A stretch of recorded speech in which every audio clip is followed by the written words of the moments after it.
Kent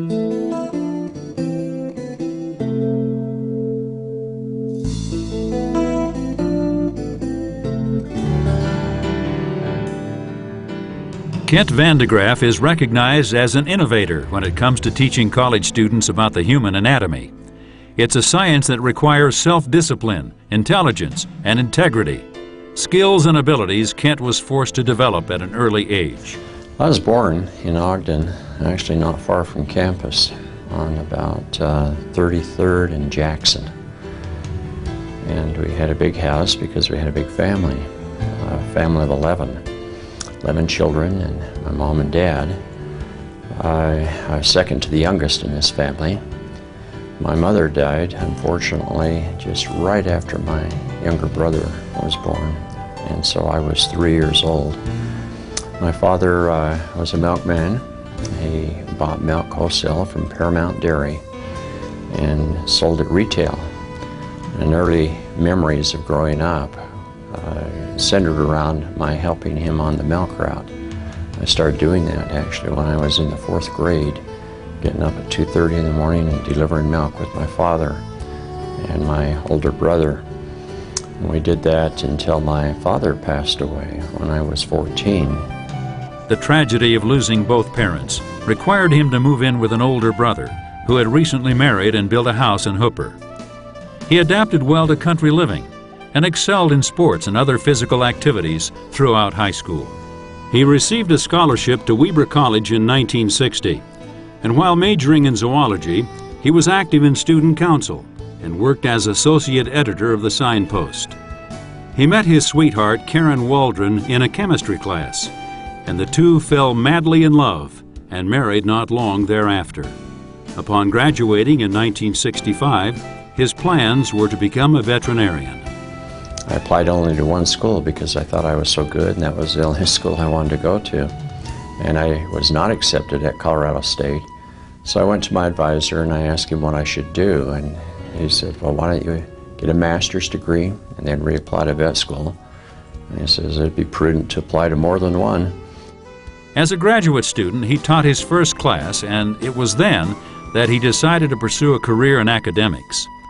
Moving his family to Flagstaff, he earned his PhD at Northern Arizona and then accepted his first teaching assignment at the University of Minnesota, teaching in the veterinary college. So I packed up all the kids, we had 3 at the time, and moved to Minnesota. And I taught anatomy there. It was kind of ironic. The anatomy I taught was horse and cow anatomy. So I wasn't good enough to get into vet school, but I was good enough to teach the students that did. Eager to return to Utah, he accepted a position at BYU. And during that time, he realized the need for an interesting anatomy textbook. So he took on the task of writing one. Today, his textbook is the standard for undergraduate anatomy courses worldwide. The textbook is now in its 6th edition. It has been well received. There are over 110 universities throughout the world, really, that are using it.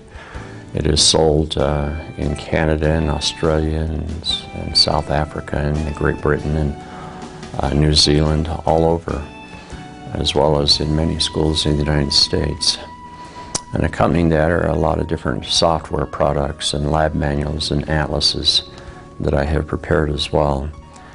After 19 years at BYU, he was asked to return to his alma mater, where he was assigned the task of building an anatomy program, as well as being the advisor to pre-med students. When he arrived at Weber 8 years ago, fewer than 25 students were enrolled in the anatomy class. Today, he teaches almost 300 students. Weber is among the top 5% of universities in the country, offering a human cadaver experience for undergraduate students. As a direct result of his efforts, Weber has gained a national reputation and boasts an impressive number of Weber students being accepted into medical school. Currently, this year, we're working with about 55 applicants, and we expect that our numbers of acceptances, again, will be very high. We range anywhere from 70 to 80% acceptance. The national average for acceptance is in the low 50s. If it weren't enough to build a nationally recognized pre-med program, Kent has succeeded at home as well. 3 of his 6 children are physicians, and all of his children are highly successful in their careers as well.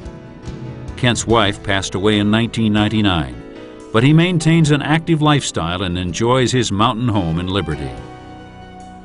Weber State University is proud of the accomplishments of Kent Van DeGraaff and honors him for being one of our most distinguished alumni.